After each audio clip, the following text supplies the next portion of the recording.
Okay, so I'm here at Human Resources in my state, and I am talking to the Human Resources person, Jane Doe. We'll just call her that. And this is your boy Wolfgang 1305. The reason why I'm here is because of what's been going on social media, like the bathroom situation. Are you talking about people who identify as a transgender using the bathroom in which they identify?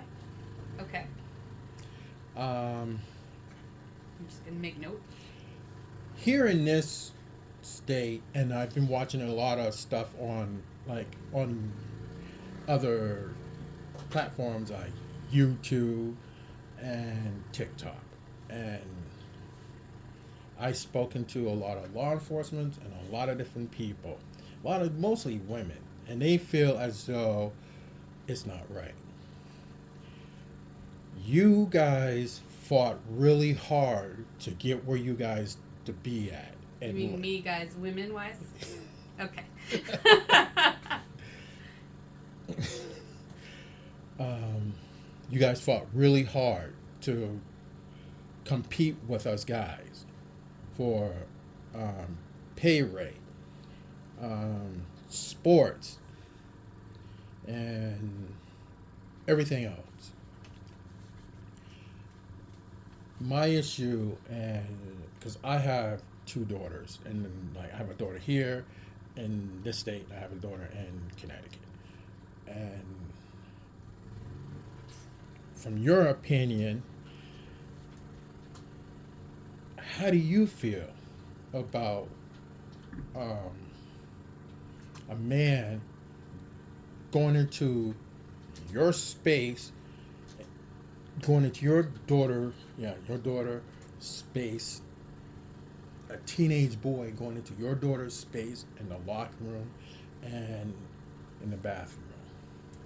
Well, I might have a personal opinion as an individual who lives in this state, as Jane Doe, but as the Human Resources Director for the City of Concord, I'm also responsible for upholding the state's discrimination laws. And there are protections in place for people who identify as transgender within New Hampshire. And so, as a result of those protections, we have a policy that allows people to use the restroom for the gender in which they identify. Some of the things we've done to help make people feel comfortable, though, in the workplace is we've gone to single occupancy bathrooms that lock. So you go into a bathroom, it doesn't have a gender designated. So if you're a woman or a man, you go into that bathroom, you lock the door, and that's the bathroom you use.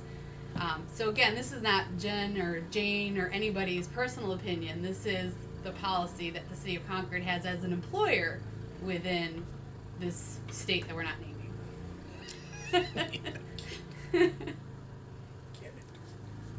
Uh, Does that help? well, it's like So I'm going to give you a little personal bit about me. I grew up in a large Italian family, lots of siblings.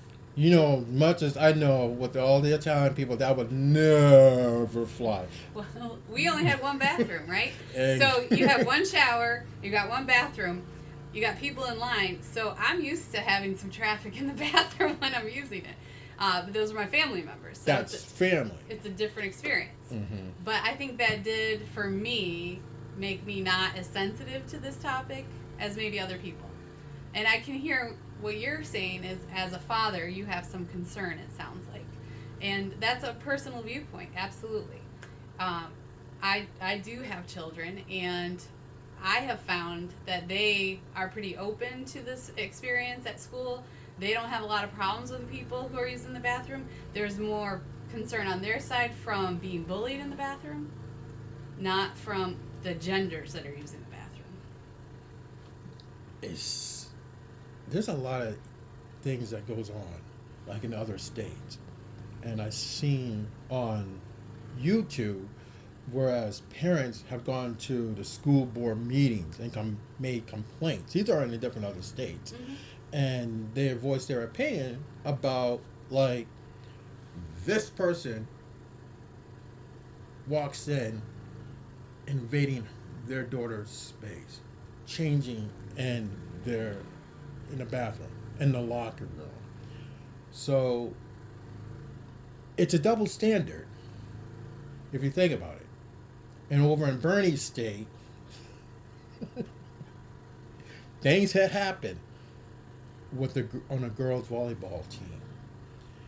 A boy dressed up as a teenager hit one of the girls. During the game? Yeah, on volleyball.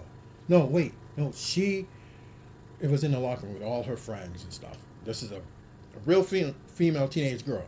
This teenage boy invaded their territory, their sacred spot. Something happening in the locker room. There's an altercation going on. This is in Bernie's state. Another state, Planet Fitness. This lady got kicked out, lost her membership because a grown man was shaving in the women's bathroom. And she also got kicked out because there was a little girl in the bathroom. Technically, you're not supposed to be filming. But that's the reason why. To me, it's a double standard because what happened if something happened to your daughter and in the bathroom? Not just against teenage girls, but with a teenage boy dressed up as a girl. I think that people do conflate two issues, which are sexual predators and people who are transgender. Those two things aren't necessarily the same thing. I mean, like, you could be, not you, but a person who dressed up as a female don't necessarily have to commit a sex crime in the girl's bathroom. They can hit that teenage girl or an older woman because they don't feel safe. Okay, so you mean physical altercation is what you're talking about. Yes, okay. And there are other women who on social media don't feel safe being in that situation because that's your guys' sanctuary, your guys' safe space. It's just more of like your sisterhood should stick together, allegedly. Well, you brought up how women have fought for a place in the workplace, right? Mm-hmm. We're still at 82 cents for every dollar earned by a man. We're still fighting for that equality. Mm-hmm. I think equal pay is something that's important to focus on. Having those opportunities to advance in an organization is something to focus on. As an HR person, these are things that I look at. I also am going to look at making sure that we uphold these discrimination laws that are in place. Governor Sununu signed a law that said people who identify as transgender are protected under the discrimination laws in employment. So that is the city's stance with that, because there's a law that says they're protected. Again, where does it come in? Whereas, not because of the color of my skin, you can be discriminated against religion. Mm-hmm. Disability. Yeah. Ethnic. Sex. Yep. But it should come down to it just as for women should be protected. This is how I do new hire orientation here. Mm-hmm. And we train on how to uphold a culture of respect, Mm-hmm. and how to talk about things that bother you, because under discrimination and harassment, a lot of times you might feel harassed at work and it has nothing to do with your skin color, Mm-hmm. or your gender or your identified sex. It has to do with people not getting along with each other because of some personal interaction or conflict. So we try to talk about conflict resolution and respect and being civil in the workplace. But what I'd like to talk about in the class is that people are all along this continuum. And some people, nothing really phases them. They're pretty comfortable with a lot of things. And other people are really, really sensitive, right? Everything bothers them. But what we're trying to do is appease to that larger, hopefully middle section of reasonableness and people bringing up what bothers them in an open communication and having adult conversations in the workplace. We talk about adopting a work persona that's professional. you don't necessarily bring your whole self to work and act like you do when you're at home. Like, I'm not going to use the F word here, and I might occasionally do that at home because I'm in a professional work setting. So we adopt a role at work to be professional. And that's the same thing we do when we're trying to uphold these policies. Like, you asked me personally what I think. I don't like to share my personal stuff because I have a job to do, a role to do. And if a woman identifies as a man, wants to use the male restroom, then that's what we let them do. I know you're trying to say it's a personal sanctuary, and I think everybody is going to fall along this continuum and feel differently about that to some degree. And I try to let people know what the expectations are at work so they know how to uphold them. But I try not to let my own, I think you said political agenda, get in the mix of it. Yeah, because there's a lot of women out here in the U.S. are not down with a man going into their sanctuary safe spot and just using it whenever they feel like it. I'm sure there's a lot of men too that don't want. Well, they may not feel physically unsafe about it, right? Wow. But I bet there's men that aren't comfortable doing that either. I mean, like, I had this conversation yesterday with an acquaintance of mine. See, there's a difference between, like, if a woman goes into a man's locker room or a bathroom, we might be like, yeah, this is going to feel awkward because I guess some of us men would just be like, yeah. Some of you. Some of you might feel uncomfortable. Yeah. And awkward, I think is the word you use. Yeah.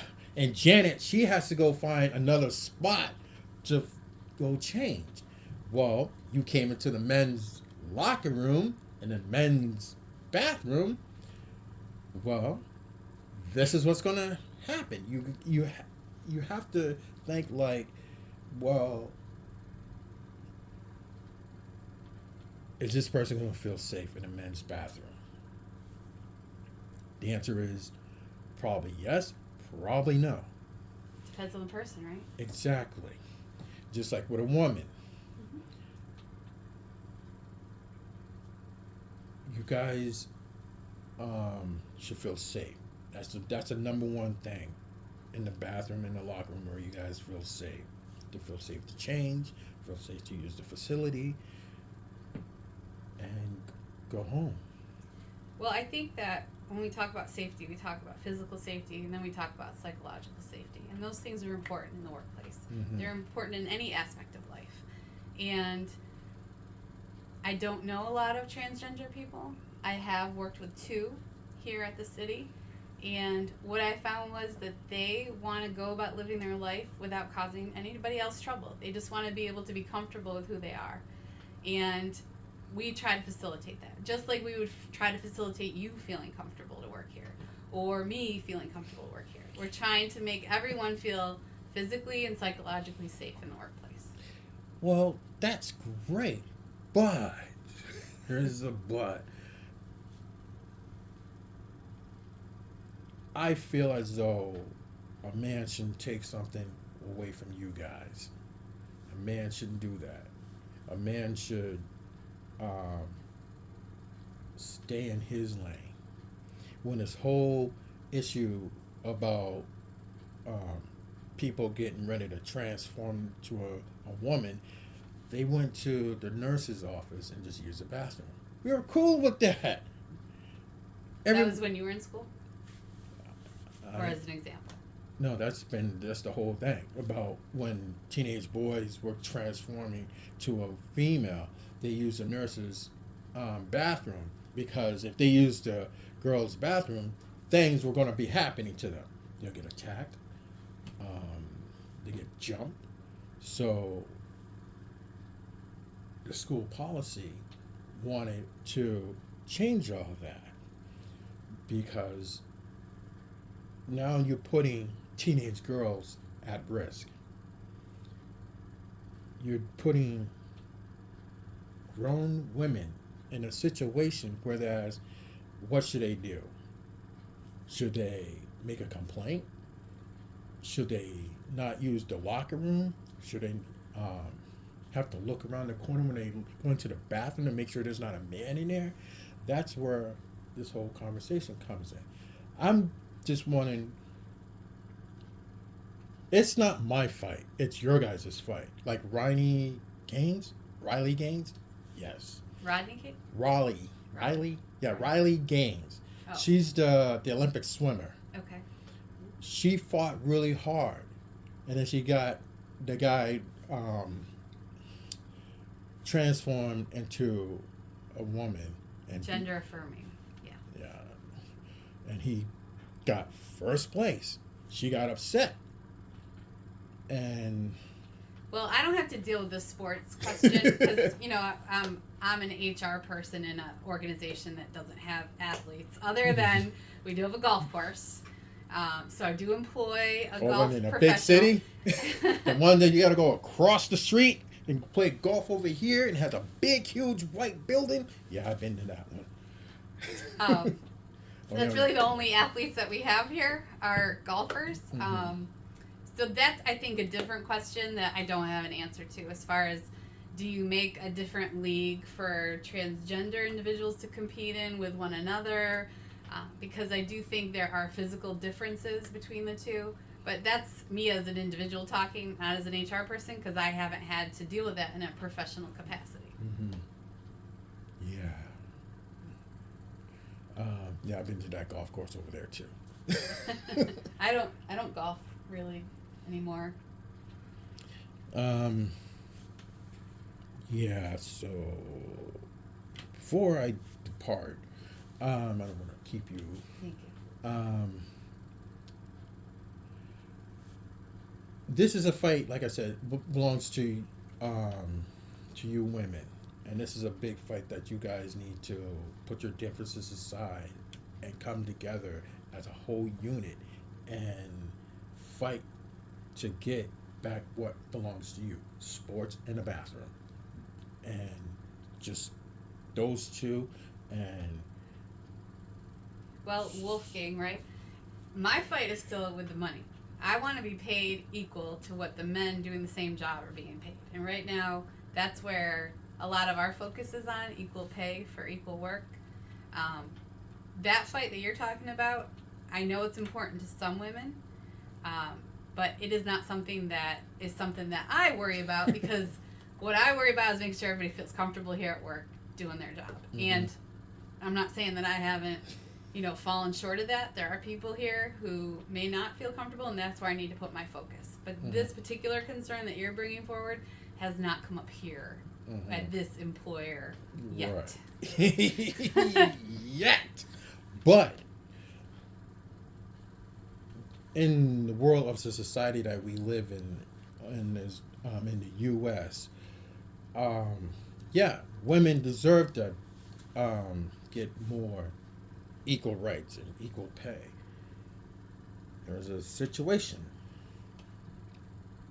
whereas I lived in the big city there in Manchester. Excuse me. They had two different women. One was petite. One was she was a big girl. Both had the same degree. You know who got hired? The petite woman. Yes. That's kind of messed up. Yeah, it's interesting because there are maybe one state that actually has discrimination laws that have to do with being overweight because there are some unconscious bias towards people who are overweight, that they're lazy or that they would tend to get sick more often. This state, it is. It is. This state. So that is out there. But there's not a lot of protection legally for overweight people or obese people. Right. That's something that may change in the future. Like I said, I think Michigan, I don't know all the states, but I know Michigan has a law in place for that, and then some cities. Mm-hmm. But it definitely happens. Yeah, it should never happen, but again, I know you guys have been fighting for the longest time to work in the workforce and like get the equal pay and equal rights and Break the glass ceiling. That's what they used to say when I was in school. Yeah, good luck with that. You're not going to be working here. uh, I just feel as though, like I said, this is your guys' fight, and like I've been seeing this stuff on like YouTube and on social media, and it just like it really bothered me to that point because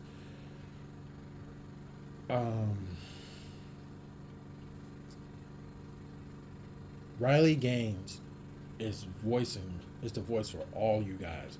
She went down to D.C. in front of Congress and voiced her opinion about what's been going on, and like it should never have happened from the beginning. Well, I don't know a lot about Riley Gaines. You're the first person who's told me this name, but Yeah, I'm gonna look it up. yeah, she's An act- she's a voice for all you women. She's an Olympic swimmer, and it's like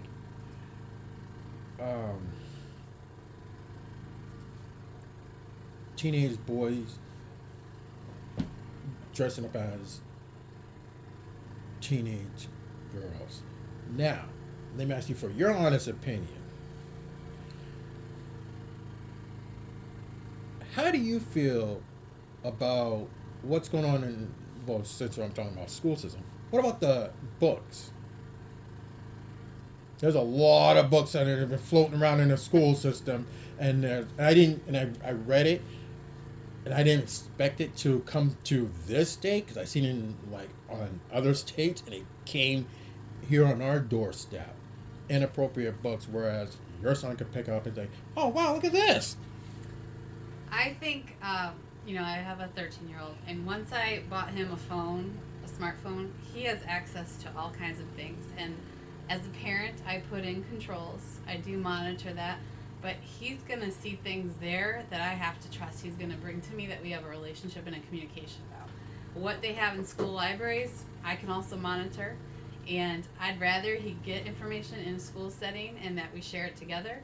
So I don't have a problem I don't want to go into a banned book situation. I want there to be book reading. I love books. We have a public library. Well, yeah. I think that it's really important that there be the availability between parents and the schools to have conversations, but I am not a proponent of banning books. And that's, again, personal Jen talking here. Jane Doe, I mean.